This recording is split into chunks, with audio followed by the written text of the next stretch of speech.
تو یقینی بات ہے کہ وہ اسلامی تعلیمات سے باخبر نہیں ہے، اس نے اسلام کو پڑھا نہیں ہے۔ مدرسوں میں رہا ضرور ہے، لیکن مدرسوں میں اپنے وقت کو اس نے ضائع کیا ہے۔ اس نے حضرات اہل بیت علیہم الصلاۃ والسلام کے معارف، مطالب اور ان چیزوں کو اس نے توجہ ہی نہیں دی ہے۔ اگر وہ ذرہ بھر بھی توجہ دیتا تو حقیقت اسلام کو باقاعدہ مشاہدہ کرتا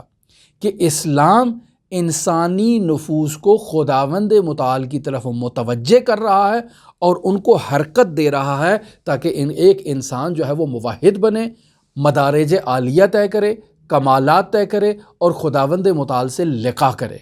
یہ اسلامی تعلیمات کا لب مطلب ہے اور نچوڑ ہے۔ آپ کہیں کہ اسلام تو نماز کا حکم دے رہا ہے، روزے کا اور زکوٰۃ کا حکم دے رہا ہے، لیکن توحید کا حکم نہیں دے رہا ہے۔ انسان کو اس کے خالق، اس کے مالک، اس کے معبود سے وصل کرنے کا کوئی نسخہ نہیں بتا رہا ہے، اور اس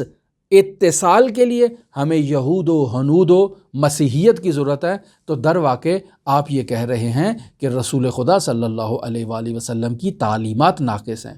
نہیں عزیزان، رسول خدا کی تعلیمات ناقص نہیں ہیں، آپ نے درست انداز میں اسلامی تعلیمات کو درک نہیں کیا۔ اگر آپ درست انداز میں تعلیمات اسلامی کو درک کرتے تو اس بات کی گواہی دیتے کہ عرفان اسلامی کے مروج رسول خدا صلی اللہ علیہ وآلہ وسلم کی ذات ہے، حضرات ائمہ معصومین علیہم الصلاۃ والسلام کی ذات ہے۔ انہوں نے انسان کو توحید کی طرف دعوت دی ہے، تو منادیان توحید جو ہیں وہ حضرات ائمہ معصومین ہیں، اور انہوں نے رسول خدا صلی اللہ علیہ وآلہ وسلم سے ان تعلیمات کو اخذ کیا ہے۔ کیا آپ نے نہج البلاغہ میں خطبہ متقین کو مشاہدہ نہیں کیا؟ یہ خطبہ متقین عرفان اسلامی کا ایک مکمل نصاب ہے، جسے امیر المؤمنین علی بن ابی طالب علیہ الاف التحیۃ وثنا بیان فرما رہے ہیں۔ یا کیا آپ نے باقاعدہ طور پر حدیث عنوان بصری کو حضرت امام جعفر صادق علیہ الاف التحیۃ وثنا سے نقل نہیں کیا، نہیں پڑھا، مطالعہ نہیں کیا؟ یہ باقاعدہ ایک سیر و سلوک کا نسخہ ہے کہ جو امام جعفر صادق علیہ الاف التحیۃ وثنا عنایت فرما رہے ہیں۔ بے پناہ مطالب ہے اسلامی روایات میں، اسلامی عناوین میں، جو قرآن مجید سے استخراج ہوئے ہیں اور عرفان اسلامی کے مدرک اور منبع کی حیثیت رکھتے ہیں، اور اس بات کی واضح دو ٹوک الفاظ میں بیان کر رہے ہیں کہ توحید کی معرفت اور موحد کی معرفت دونوں جو ہیں وہ اسلامی تعلیمات کا نچوڑ ہے۔ اسلام انسان کو انسان کامل بناتا ہے، اسے خدا شناس بناتا ہے، اور لقاء اللہ کے مرحلے تک اسے پہنچنے میں مدد فراہم کرتا ہے۔ بس ہم نہیں کہہ سکتے کہ ہمارے پاس عرفان اسلامی کے عنوان سے جو چیز موجود ہے، جو تعلیمات موجود ہیں، وہ یہود و ہنود کا تحفہ ہے ہماری طرف۔ یہاں اس مرحلے پر آ کر میں آپ کی خدمت میں باقاعدہ شاہد پیش کرنا چاہتا ہوں کہ رسول خدا صلی اللہ علیہ وآلہ وسلم نے باقاعدہ عرفان اسلامی کو جو ہے وہ متعارف کروایا، اور رسول خدا صلی اللہ علیہ وآلہ وسلم کے دور میں باقاعدہ ایسے افراد موجود تھے جو ان وادی سیر و سلوک میں، جو وادی توحید میں اور خداوند متعال سے لقاء کے ان مراحل کو طے کر رہے تھے، اور رسول خدا صلی اللہ علیہ وآلہ وسلم کی تائید بھی انہیں شامل حال تھی۔ لہٰذا ہم جہاں بیان کرتے ہیں کہ قول و فعل و تقریر معصوم حجت ہے، تو کیوں اس جگہ پر آ کر ہم خاموش ہو جاتے ہیں؟ یہ جو روایت آپ کی خدمت میں بیان کرنا چاہ رہا ہوں، اس روایت کو ہمارے شیعہ علماء کی کتابوں میں بھی آپ تلاش کر سکتے ہیں، اور ہمارے اہل سنت برادران کی کتابوں میں بھی اس روایت کو تلاش کر سکتے ہیں، اور روایت موثق ہے، صحیح ہے، اور عالی مطالب پر مشتمل ہے۔ میں اس روایت کا عین مطلب آپ کی خدمت میں قرأت کرتا ہوں تاکہ ہم اپنی اس بحث کو اختتام تک لے چلیں۔ حضرت امام جعفر صادق علیہ الاف التحیۃ وثنا سے یہ روایت نقل ہوئی ہے اصول کافی کے اندر۔ امام جعفر صادق علیہ الصلاۃ والسلام فرماتے ہیں کہ ان رسول اللہ صلی اللہ علیہ وآلہ وسلم صلی بالناس الصبح، رسول خدا صلی اللہ علیہ وآلہ وسلم ایک دن مسجد میں تشریف لائے اور آپ نے اپنے اصحاب کے ساتھ مل کر نماز فجر ادا کی۔ نماز فجر ادا کرنے کے بعد فنظر الی شعب فی المسجد، رسول خدا صلی اللہ علیہ وآلہ وسلم کی نظر مبارک ایک ایسے نوجوان پر پڑتی ہے جو مسجد کے اندر موجود ہے، وَهُوَ يَخْفِقُ، اور وہ اونگھ لے رہا ہے۔ جیسے معمولاً آپ کسی شخص کو سوتے ہوئے دیکھتے ہیں کہ وہ سو رہا ہے تو یوں اپنے سر کو جھٹکا دیتا ہے، پھر اٹھاتا ہے، پھر جھٹکا دیتا ہے، ایک ایسی کیفیت میں یہ نوجوان وہاں اس مسجد میں موجود ہے۔ رسول خدا صلی اللہ علیہ وآلہ وسلم اسے مشاہدہ کرتے ہیں۔ اس کی کیفیت یہ ہوتی ہے وَهُوَ يَخْفِقُ وَيَهْوِي بِرَأْسِهِ، وہ اونگ لے رہا ہے اور اس اونگ لینے کے نتیجے میں اس کا سر نیچے گر رہا ہے اور پھر وہ اس کو اٹھاتا ہے۔ مُصْفَرًّا لَوْنُهُ، اس کے چہرے کا رنگ جو ہے وہ زرد ہو چکا ہے۔ قد نحف جسمو، اس کا بدن جو ہے وہ نہایت ہی کمزور ہے۔ وغارت عیناہ فی رأسہ، اس کی آنکھوں کے گرد جو ہے وہ ہلکے پڑ چکے ہیں اور آنکھ اندر دھنس چکی ہے۔ یہ اس صحابی کی کیفیت ہے، نوجوان ہے بالکل۔ رسول خدا صلی اللہ علیہ وآلہ وسلم اس سے سوال کرتے ہیں۔ فقال له رسول اللہ صلی اللہ علیہ وآلہ وسلم کیف اصبحت یا فلان، رسول خدا اس سے پوچھتے ہیں کہ بھئی بتاؤ تمہارا کیا حال ہے، تم نے کیسے اپنی زندگی کو کیا بنا رکھا ہے اور کیا کر رہے ہو تم؟ قال، یہ رسول خدا صلی اللہ علیہ وآلہ وسلم کو جواب دیتا ہے، اصبحت یا رسول اللہ موقنا، اے میرے پیارے حبیب، اے رسول خدا صلی اللہ علیہ وآلہ وسلم، میں یقین کی حالت میں صبح کر رہا ہوں اور یقین کی حالت میں ہوں اس وقت۔ فعجب رسول اللہ صلی اللہ علیہ وآلہ وسلم من قولہ، نہایت تعجب کرتے ہیں رسول خدا اس جواب سے، اور جب تعجب کرتے ہیں وقال، تو اس سے یہ سوال کرتے ہیں، ان لکل یقین حقیقتاً، بے شک ہر یقین کی ایک حقیقت ہوتی ہے، فما حقیقت یقینک، تمہیں جو یقین حاصل ہے اس یقین کی حقیقت کیا ہے یہ مجھے بیان کرو۔ فقال، تو یہ شخص رسول خدا صلی اللہ علیہ وآلہ وسلم کو جواب دیتا ہے، ان یقینی یا رسول اللہ هو الذی احزننی، اے میرے حبیب، اے پیارے رسول، میرا یقین ہے کہ جس نے مجھے محزون کر رکھا ہے، یعنی اسی یقین کی وجہ سے میرے وجود میں ایک حزن کی کیفیت جو ہے وہ طاری ہے۔ وَأَسْحَرَ لَيْلِي، اور اسی یقین کی وجہ سے میں رات کو بیدار رہتا ہوں۔ وَأَزْمَعَ حَوَاجِرِي، اور اسی یقین کی وجہ سے میں سخت گرمیوں میں بھی پیاس کی شدت کو احساس کر رہا ہوں اور محسوس کرتا ہوں اور پیاسا ہوتا ہوں، اسی یقین کی وجہ سے۔ فَعَرَفَتْ نَفْسِي عَنِ الدُّنْيَا وَمَا فِيهَا، اور جو کچھ بھی اس دنیا میں ہے اور اس دنیا سے متعلق جو کچھ بھی ہے اس سے مجھے رغبت ختم ہو چکی ہے، میں بے رغبت ہو چکا ہوں اسی یقین کی وجہ سے، یعنی میرا یقین باعث ہوا ہے کہ میں دنیا اور وما فیہا دنیا سے بے نیاز ہو چکا ہوں اور دوری اختیار کر چکا ہوں۔ حتی کأنی انظر الی عرش ربی، یہاں تک کہ گویا میں اپنے پروردگار کے عرش کو مشاہدہ کر رہا ہوں،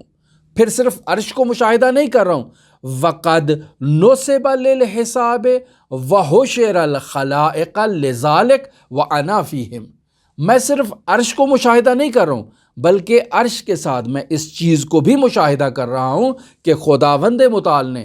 لوگوں کے حساب و کتاب کے لیے باقاعدہ جو ہے وہ انتظام کر رکھا ہے، اور میں بھی وہاں پر اپنے حساب و کتاب کے لیے خداوند متعال کے حضور موجود ہوں اور اس چیز کو مشاہدہ کر رہا ہوں۔ اچھا، وَكَأَنِّي أَنظُرُ إِلَىٰ أَهْلِ الْجَنَّةِ يَتَنَعَّمُونَ فِي الْجَنَّةِ، اے رسول خدا، میں اپنے اسی یقین کی بدولت مشاہدہ کر رہا ہوں اہل جنت کو کہ جو جنت میں موجود ہیں اور جنت کی نعمات سے متنعم ہیں اور استفادہ کر رہے ہیں۔ وَيَتَعَارَفُونَ عَلَى الْآرَائِكِ الْمُتَّقِعُونَ، اور وہ اپنی کرسیوں پر، اپنے تختوں پر باقاعدہ یوں ٹیک لگا کر ایک دوسرے کو نعمات الہی سے تعارف کر رہے ہیں۔ اور پھر اس کے بعد وَكَأَنِّي أَنظُرُ إِلَىٰ أَهْلِ النَّارِ وَهُمْ فِيهَا مُعَذَّبُونَ وَمُسْتَرِخُونَ، میں گویا کہ اہل جہنم کو یعنی جہنمیوں کو دیکھ رہا ہوں جو عذاب جہنم میں گرفتار ہیں، اور وہاں وہ فریاد کر رہے ہیں، آہو بکا کر رہے ہیں، اور کسی منجی کو تلاش کر رہے ہیں جو انہیں اس جہنم کی ہولناکیوں سے آ کر نجات عطا کرے۔ اچھا،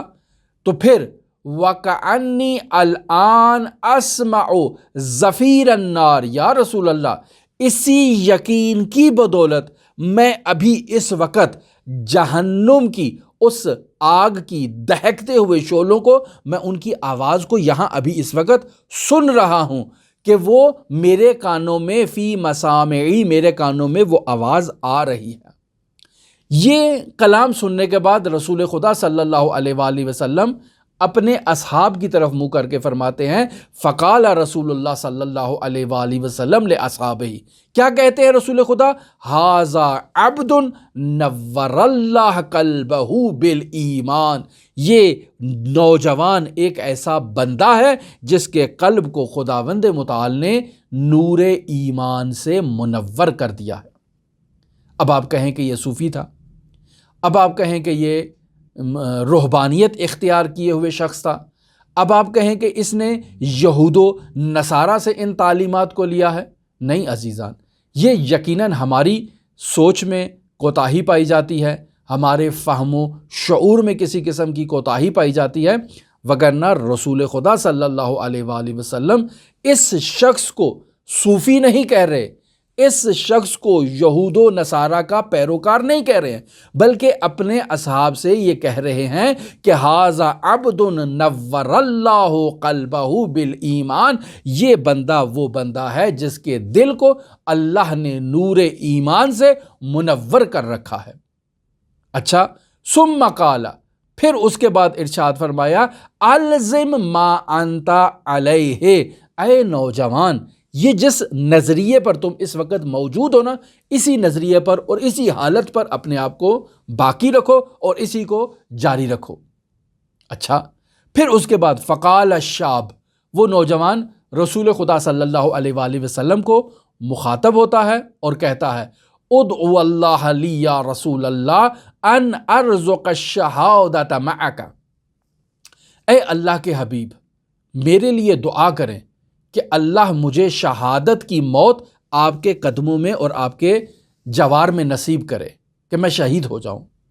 فدعا لہ رسول اللہ صلی اللہ علیہ وآلہ وسلم، رسول خدا صلی اللہ علیہ وآلہ وسلم نے اس نوجوان کے لیے دعا کی۔ فلم یلبث ان خرج فی بعض غزوات النبی صلی اللہ علیہ وآلہ وسلم فاستشہد بعد 9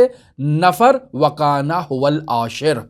یعنی رسول خدا نے اس نوجوان کے لیے دعا کی تو یہ نوجوان رسول خدا صلی اللہ علیہ وآلہ وسلم کے ساتھ کسی غزوے میں شریک ہوا، اور وہاں پر 9 افراد کی شہادت کے بعد یہ 10واں شخص تھا جو اس غزوے میں راہ خدا میں شہید ہو گیا اور لقاء اللہ کے مرحلے پر فائز ہو گیا۔ تو عزیزان،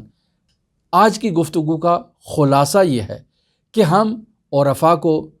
اسلامی تعلیمات پر عمل کرنے والے افراد کو یہ کہیں کہ انہوں نے یہود و نصارہ و ہنود سے ان تعلیمات کو لیا اور انہیں اسلامی تعلیمات میں داخل کر دیا، یہ باتیں اس وقت درست ہیں کہ جب ہم اس نظریے کے قائل ہوں کہ اسلامی تعلیمات میں کسی قسم کی کمی کوتاہی موجود ہے، معرفت باری تعالیٰ کے باب میں اسلامی تعلیمات ناقص ہیں، معرفت انسان کامل کے باب میں اسلامی تعلیمات ناقص ہیں، لہٰذا مسلمانوں کو اس نقص کے جبران کے لیے یہود و ہنود و مسیحیت سے معلومات لینا پڑیں اور وہاں سے ان معارف کو لا کر انہوں نے اسلام میں داخل کیا تاکہ اسلام کی کمی کو پورا کر سکیں۔ تو عزیزان، یہ تو آپ اسلام کی توہین کر رہے ہیں، ایسا کیسے ممکن ہے؟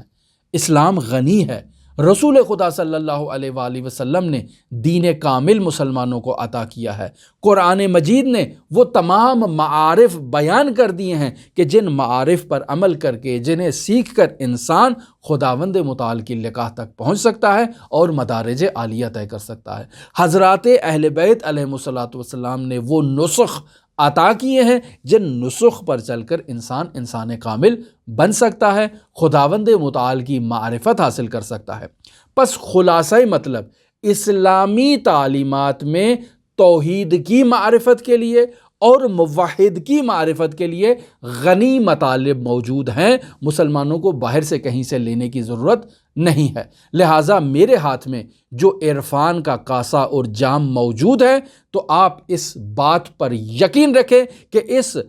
جام عرفان میں جتنے مطالب ہیں، میں نے اس اسلام کی نہر سے ان کو استخراج کیا ہے اور اب ان سے استفادہ کر رہا ہوں۔ آپ یہ کیوں بدگمانی کر رہے ہیں کہ اسے میں یہود سے لے کر آیا ہوں، ہنود سے لے کر آیا ہوں، مسیحیت سے لے کر آیا ہوں، یا کہاں سے لے کر آیا ہوں؟ آپ کیوں نہیں کہتے کہ اسی اسلام سے لیا ہے جو ایک جامع آئین ہے اور جامع مکتب فکر ہے؟